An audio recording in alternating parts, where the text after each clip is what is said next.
ළමයෝ අපි ඩෙංගු බලන්න ආවේ.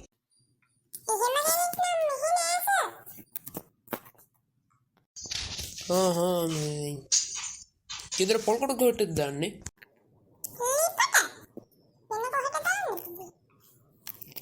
වතුර බන්නේ?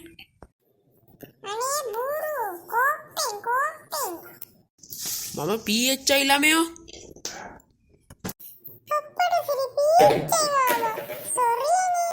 සොරි මං කියන්නම් තමසගේ අම්මට.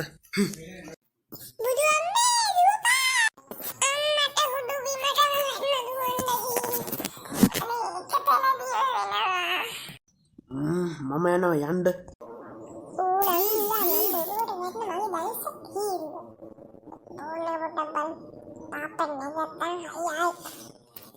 මේ යකා පට්ට හොරෙක් වගේ නිකන්. බිමට වැටෙනා වගේ බොරුවට රඟපාලා. අනේ මට මොකේ මං යනවා යන්න.